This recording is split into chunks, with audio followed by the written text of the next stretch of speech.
All right, here we go. Cleaned up a little bit. Some plants in the ground. Russian sage. This is going to get tall, bushy, spread out. There's already mint popping up here, so that's good to see. Established mint. And there's another sage. And this gets very beautiful purplish blue blossoms on it. And it gets pretty tall and grows rapidly, so this is going to provide some shade for the pond in the afternoon. And I contrasted some colors here with the smaller of the red-ribbed chard. It won't get too tall, so it won't block my little area, and I'm going to find some other low-growing. And I want to make a note of this too. This is all treated wood. And I'll never eat anything from this area, anything that has treated wood. Brick I'm okay with. I don't use any weed barrier of any kind. I'm too afraid of the chemicals. Like I said, I'm raising this stuff for my boys that are young, so I've got that to consider. So we've got some nice contrasting color. Some cilantro and parsley went in. And that is a daylily, I'm quite sure of it. And the daffodils bloomed. I moved those from another part of the yard. I put some nice rich topsoil down that I brought over in the buckets. The little white specks are perlite. And it's not a potting soil that you buy from the store. I get the perlite in huge sacks from the feed store. And when the strawberries send out their runners, they'll go to reach new soil because they like to spread out, and so they'll have something to root into. And I just put some lettuce here for some color right now that's in pots. And this is the volunteer Florence fennel. Now this will be a white bulb with very feathery green leaves, quite substantial in size. But I had mentioned in an earlier video that this is one of the black swallowtail butterfly's favorites to come lay her eggs on for the larvae. So they will be there to provide some eye candy, the little butterflies coming to my fish pond. And the Italian fig will most likely go right where it is, just come out of the pot this year. And it's already starting to bud, so I've got to get on that. And this is an already established little shrubbery planting area. And I will do clean this out, do topsoil in there, and put some herbs. And a lovely fellow gardener, seed saver, I was in a search for horseradish root, and she doesn't know the variety, but she sent me these little crowns, so there's 3 of them. And I will be fine if I will till this area up around it, and I'll be fine if it just takes over the whole entire area. Now what I like to do is far enough away from the treated deck, I will have a little garden plot here, and this will be my basic herb and salad stuff. That way it's not too far of a trek. When I just want something really quick, I could just pop out the door.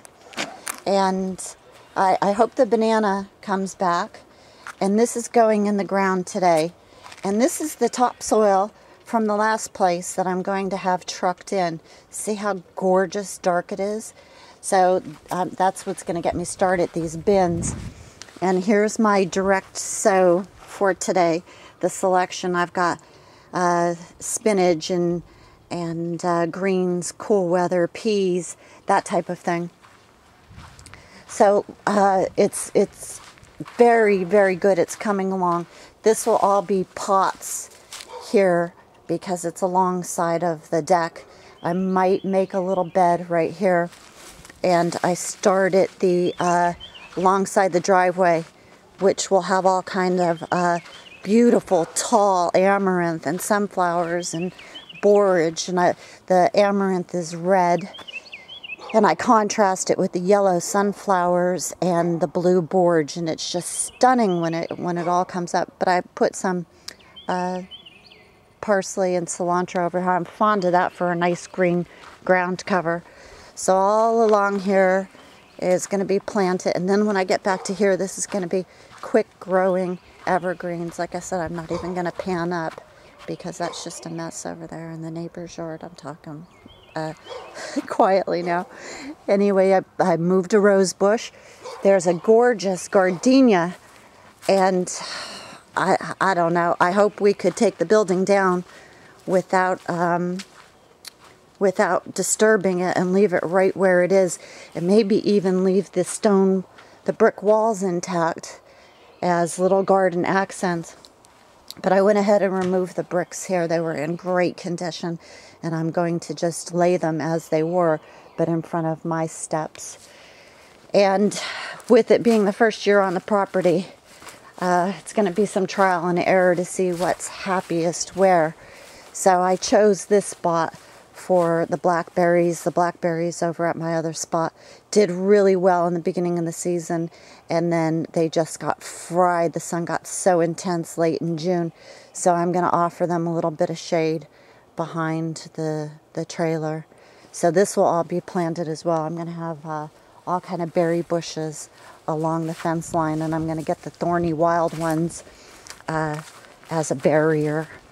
That's the other thing. I'm going to get the quick growing evergreens for alongside the fence. Haven't quite decided what variety. Just as long as it's the fastest growing, I'll be happy. So if you have any suggestions on that, that would be great for this area. So it's going to be quite some time. I think another week or two before the building comes down. So the soil is being trucked in. So I went ahead and tilled this yesterday. And so this will be like the little nursery of plants, and then when they need to be spread out a little bit more. But this will be permanent peas up against the fence, and some of the greens will stay permanent. They don't take up too much space. So that's about it for right now. It's moving right along. It's supposed to be nice for the rest of the week, even in the 80 mark for the weekend. Looking forward to that. There's my big bench.